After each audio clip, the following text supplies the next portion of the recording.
listening to The Mark Cox Show. Follow the show on Facebook, facebook.com/The Mark Cox Show. And, this was a great day for the conservative movement in this country. I mean, the difference between Merrick Garland and Neil Gorsuch is enormous. Jeffrey Tobin from CNN getting something correct there. I was glad to see him acknowledge that. That's for sure. We're joined right now by Missouri Senator Roy Blunt. Senator, how are you? I'm good.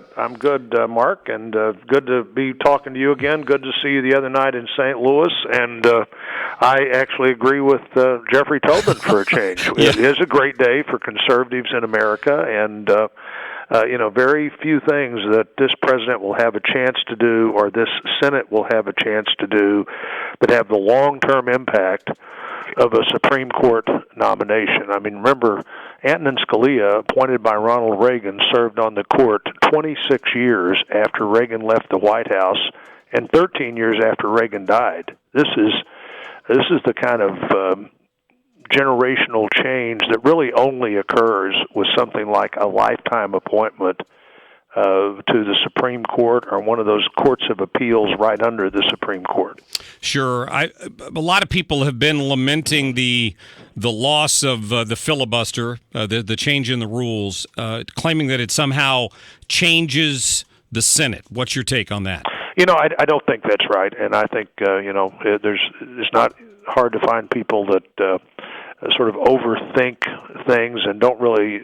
I think the historical context here is that until 2003, judicial appointments, including judgeships, if they were confirmed, were always confirmed by a simple majority. The legislative protections in the Senate never applied to appointments, but Chuck Schumer, when he first came to the Senate, had a seminar retreat of liberal law professors, and the determination out of that retreat in the first years of the George W. Bush administration was, let's now use every tool that's possibly available to us to make it hard for these Republicans to get judges on the court.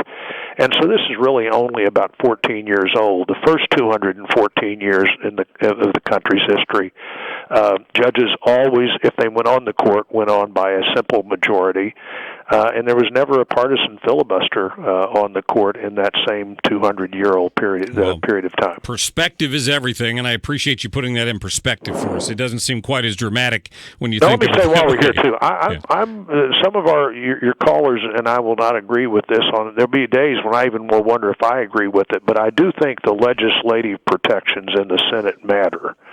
That is a 228-year history where it's just a little harder to get something done in the Senate. But remember, in the last 100 years, and in the last 50 years, and in the last 10 years, Republicans and conservatives have been in the minority more often than they've been in the majority. And we could start down a long list of things that if Democrats could have done it, if those rules would have changed, every year of the Obama administration would have been like the first 2 years when they did have the numbers they needed to do anything they wanted to do. But fortunately, the last 6 years of the Obama administration, only 2 of which we were in the majority, were not the kind of devastating years to the country legislatively that the first 2 were.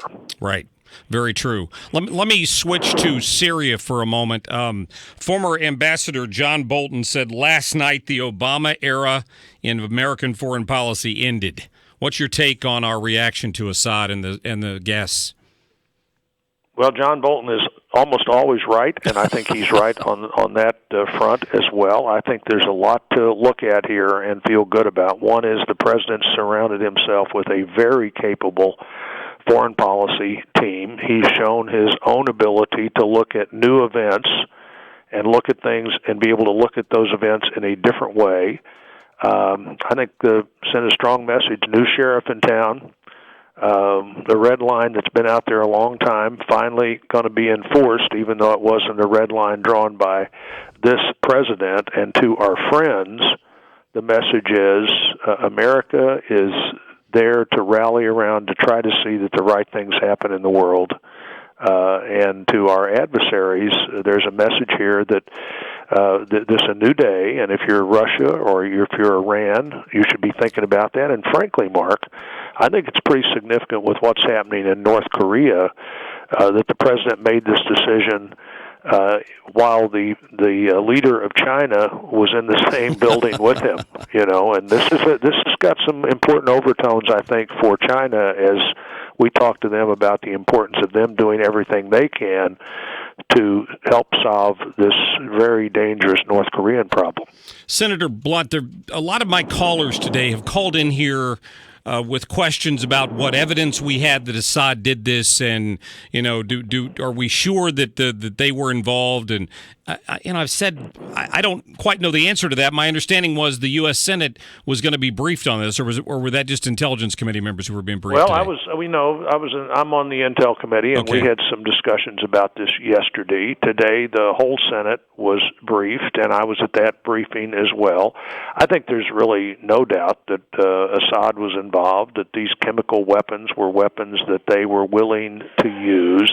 But we also know that this is about the fourth or fifth time where they've used chemical weapons, 2 or 3 times now after they're supposedly all gone.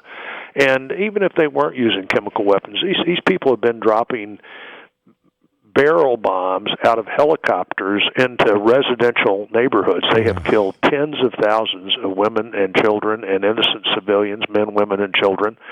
And this is just the latest and maybe the most immediately visible, that man holding his 2 twin babies in his arm with his dead, with his wife dead there also. Whole families wiped out, and not in an instant, but in a painful, choking death. And the president looked at that and said, we are not going to continue to stand by and think that there's no price to be paid. But I also think the price he did enact was very thoughtful. All cost at Assad, military base, military airplanes, the base itself, the lives there were people who were working for his government. I think there's a lot to look at and think this president has surrounded himself with a good team and is able to make a decision and to make it in a timely way. Well, I know that the situation in Syria is a bit of a Rubik's Cube. There's so many different people involved over there. You don't see any further military involvement on our behalf beyond who we have on the ground there now, do you? Some of my colleagues are saying we need a long-term plan. We need to have a plan that we understand that has a lot more people and a lot more activity involved. I think the thing to look at now is to see how our allies in the region react, to see how the UN reacts, who should have been much more concerned about these chemical weapons for a long time. Ambassador Haley there yesterday and the day before, not only showing photos, but over the last 24 hours, working hard to get the UN to have monitors on the ground. You obviously cannot trust the Russians to be the monitors on the ground. And to see what the reaction is and how much happens as a result of what the president's already done, rather than to begin to talk about our future options. I frankly think it's better if the Syrians, the Iranians, the Russians don't really know what our future options might be, and let's see how they react to what the president did yesterday. Yeah, well, I appreciate that insight. One last question, Senator, on health care, because we talked about it when you were in town for that Lincoln-Reagan dinner. There seem to be indications that there are still talks going on. Do you think we're going to figure this thing out shortly? Well, we're going to eventually have to figure it out. It's an imploding system. It was not well thought out. In 97 of our 115 counties, only one insurance company is willing to offer insurance at a cost that most families can't really pay, and with deductibles that they can't afford. It's really like, even if you have coverage, you don't have access to health care because your coverage doesn't give you the access you'd like to have. We need to be working for more options and more competition and more choices and less government involvement in what people have to decide is best for them and their families. Very good. Senator Roy Blunt, thanks for your time. Have a great weekend. Hey, you bet. Great to talk. All right. Talk to you soon. Thank you. Great to get him on there. You heard it from the senator's mouth. He was briefed this afternoon. The Senate Intelligence Committee members had some briefings yesterday, probably prior to the strike. The full Senate was briefed today. He's seen the intelligence. He doesn't think there's any doubt who was responsible for dropping the nerve gas, the sarin gas. I don't know if that answers any of the concerns for people that have called into the show yet or not, but all you can do is go to the sources who've seen it.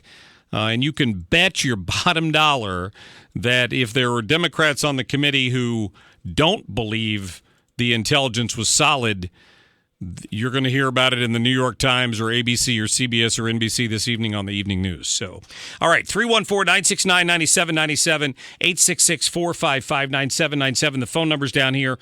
When we come back, you get to meet a fine member of the Maryland Heights Police Department. We're going to be talking about a fundraiser. FM News Talk 97.1 teaming up with them to help Rankin Jordan. All the details and your phone calls coming up.